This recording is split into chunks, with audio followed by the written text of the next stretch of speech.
Mayor talaga yung tatakbuhan ko. Tumawag sa akin si Senator Amy Marcos. Sabi niya sa akin, pwede ka ba tumakbong Vice President?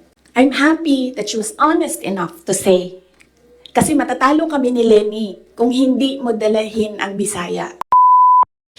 2021, October, filing.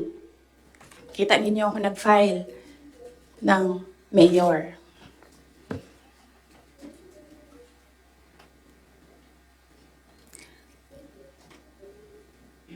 Mayor talaga yung tatakbuhan ko. Masakit sa akin na naririnig yung mga tao na we are disappointed in you. Kasi sa pagtakbo ba, dili man gud na siya kanaganing kung ingnan ka sa mga tao nga, daganday, mudagan na lang ka. Una-una po daw ka. Mudagan ko, o presidente, ingani ang may tabo. Nagkaroon ako ng SWOT analysis para lang takbo o hindi. Diba? Lahat ng pumapasok sa opisina ko when I was mayor, meron akong paper nakahati ng ganyan. Okay, ikaw, you give me a pro and a con. You give me a positive and a negative running for president. Ganyan yung ginawa ko. And unfortunately, mas madaming negative kaysa sa lumabas na positive. And honestly, sa totoo lang, sabihin ko sa inyo, ang number one doon na positive, ganito lang. Ganito kasimple. Pangarap ko, magkaroon ng effigy na sinusunog. Totoo yan. Because I feel na parang, wow, sino ba sa inyo, sino ba sa atin ang ginagawa ng effigy? Diba? Sino ba sa atin ang meron talagang tao na hindi matutulog ng ilang araw para gagawa ng effigy tapos susunugin? Diba? So naisip ko, when I become president, meron akong effigy. And susunugin nila and magpapapicture ako doon. Kasi hindi lahat ng tao merong ganon sa buhay nila. And then another positive was, mapupuntahan ko na lahat ng sulok ng Pilipinas. Makikilala ko na lahat ng mga tao, mga kababayan ko sa Pilipinas. Mapupuntahan ko lahat ng mga bansa na madaming Pilipino na nagtatrabaho doon, na tumutulong sa ekonomiya natin dito sa bansa. One of those positive things na nalista doon. Na nasabi ko, kung makapunta ako doon sa kanilang lugar, baka naman ma-inspire sila na gawin kung ano yung ginagawa sa Davao City. At the time, bago ako bumaba for mayor, Davao City, nabayaran namin yung utang ng Davao City. 0 ang utang ng Davao City. Number 4 kami sa competitiveness across the country among all HUCs. Number 8 kami sa pinakamayaman na syudad. Insurgency-free kami. Ang dami naming awards. If I remember the number right, 117 awards ang 2016 namin until 2022. Ang mga recognition namin sa lahat ng ginawa namin sa Davao. Hindi na nila kami matalo sa most child-friendly city in the Philippines. Nag-Hall of Fame na kami sa Davao. So naisip ko, baka naman, kung mapuntahan ko yung ibang lugar, may isip nila na, pwede yan dito sa amin. That will improve the quality of life of our kababayans. So anyway, sana ako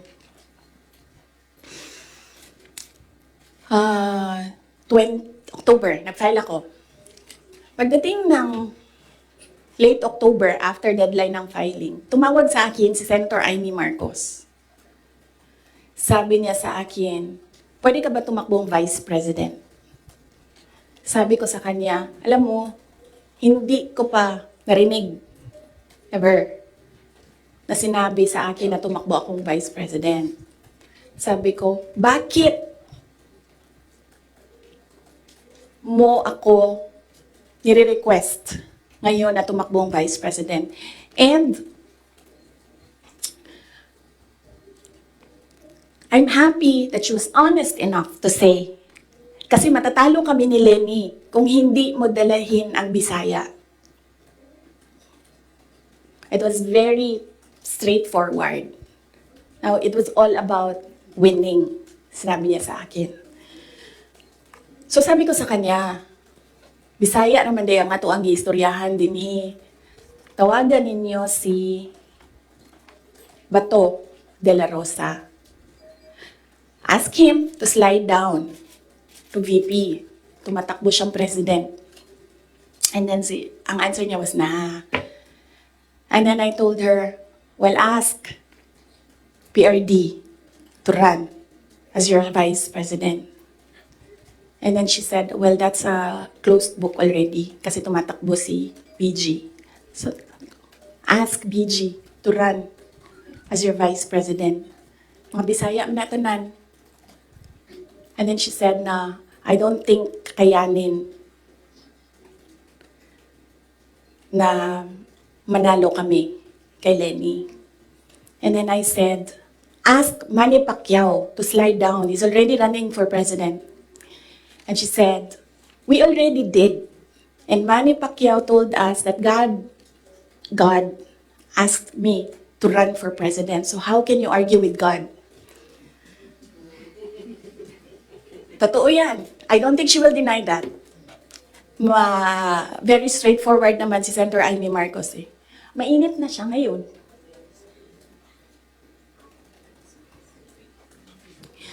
So, I said, sabi ko, it's never been talked about. I need to talk to my family. And I need to see kung mananalo ba ako for Vice President. Because I've never seen my numbers as Vice President. And then she said, okay, let's talk about it. And then, early November, nandun ako sa Cebu. Pumunta ako sa Cebu, nakita niyo yun, diba? For an event. And, nandoon din sila. Hindi ko alam kung bakit sila. When I say sila, si BBM, tsaka si Senator Amy. And, nag-request sila ng pag-uusap din. So sabi ko, okay, mag-usap tayo. Nagkita kami sa bahay ni Martin Romualdez. Kasi gusto umeksena ni Martin Romualdez, gawa siya ng party-party ko noon na birthday. And then pag-upo ko doon sa, I think you see the pictures. Umupo ako sa couch, nasa tabi ko si BBM. Sinabihan ko siya, huwag ka maniwala sa kanila.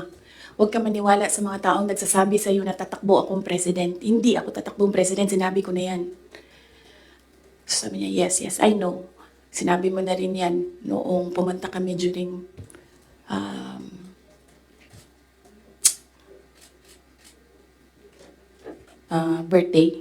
birthday ko. May 29 ata sila pumunta sa Davao. So, okay na yun. And then, we had another meeting na wala na si Martin Romualdez. Kasi, hindi naman talaga siya kasali. Sinisiksik lang niya yung sarili niya. Totoo yan. Ito yan. Papunta tayo kay Martin mamaya. Gusto nyo?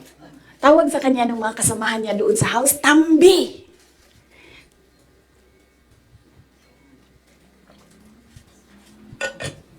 Anyway, nagkaroon kami ng ibang meeting. Sa Cebu pa rin. Face to face. Ako, si BBM, Senator Amy, and one other person. He's a private citizen, hindi ako nagpaalam sa kanya na sasabihin ko na nandoon siya. So may isang tao pa doon who can say that this really happened. So sabi ko, again, I've not seen my numbers. Kung mananalo ako. Sabi ko, okay lang sa akin tumakbong Vice President. Sabi ko, number one, siguro ma-reduce konti ang disappointment ng mga tao sa hindi ko pagtakbong president. I think maiintindihan na nila. And ito na lang yung i-offer ko sa kanila mag-vice president ako. Number two, madaming big ticket projects. Si PRD, sa build. At that time, na gusto ko sana makita na magawa para sa bayan. Kasi hindi natapos. Kasi kulang nga talaga ang 6 years. So sa ngayon, magte-third year na tayo, wala pa tayong nakikita na big ticket projects, di ba? For 2028, huwag na kayong mag-expect na meron kayong makita. Kasi it takes more than 6 years to prepare for a big ticket project. So sabi ko, and sinabi ko sa sarili ko, bata pa naman ako, hindi naman ako nagmamadali, wala naman akong papupuntahan.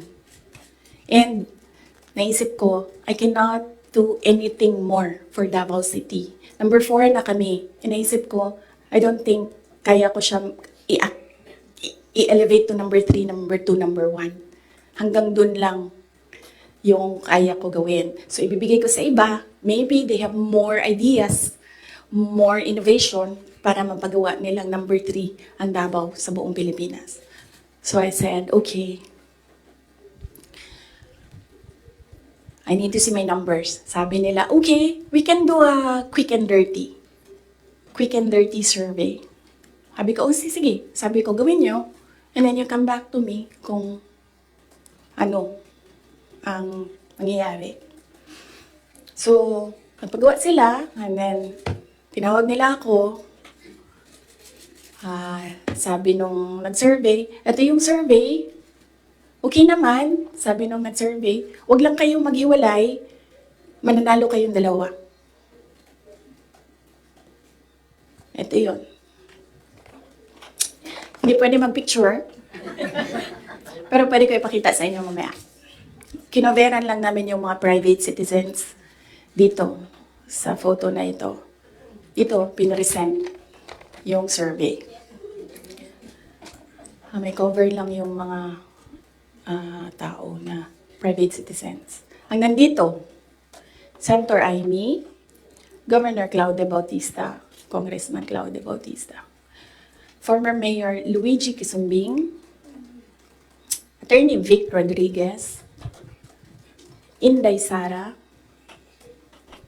the infamous Vice President BBM Sandro Marcos. Pwede nyo tingnan mamaya. Bawal mag-picture ha. Okay. So sabi ko, okay, balikan ko kayo, kausapin ko pamilya ko. Kinausap ko, mama ko. Kinausap ko yung dalawa kong kapatid, si Paulo at si Baste. Umupo kaming 4. Sabi ko, takbo akong Vice President, ito yung mga rason. Sabihin niyo sa akin, bakit hindi ako tumakbong Vice President? Wala man sila sinabi. Ang sinabi lang ng mga kapatid ko, anong matulong namin sa iyo. And then sabi ng nanay ko, okay, sige. And then, sumulat ako ng letter. In-address ko kay PRD. Sinabihan ko yung kapatid ko, si Baste. Kinausap ko siya. Sabi ko sa kanya, kaya mo ba ang gawing number 3 itong Davao City? Kaya mo bang saluhin? Kasi kung hindi mo gusto, di mo pa kaya, hindi ako tatakbong Vice President. Sabi ng kapatid ko, kaya ko, gagawin namin. Okay, tumakbo kang Vice President. So sabi ko sa kanya, okay, we're okay with you. Pakidala nitong sulat kay PRD. Sabi ng Baste, ginanon doon yung PRD, and then ginanon niya. And then he said na, wala na akong masasabi. Diyan. So,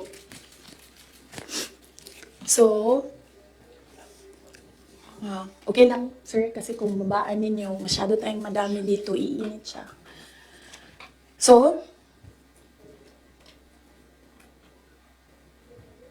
tumakbo ko ang Vice President, alam na natin lahat yon. Ginawa ko yung kampanya, alam na natin lahat yon.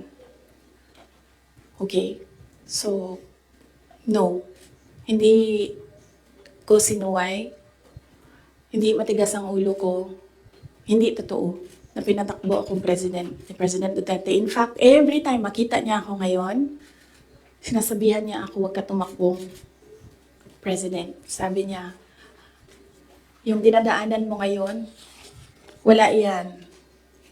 Kung ikaw ay President, mas mahirap pa. Sabi niya. Umani naman ito ng iba't ibang reaksyon mula sa ating mga netizens. Ayon kay Priscilla Grana, pag matalo si Senator Amy Marcos ngayon darating na eleksyon, mahirap talaga kalabanin ang mga Duterte, kung baga ang madaming supporters talaga ang mga Duterte.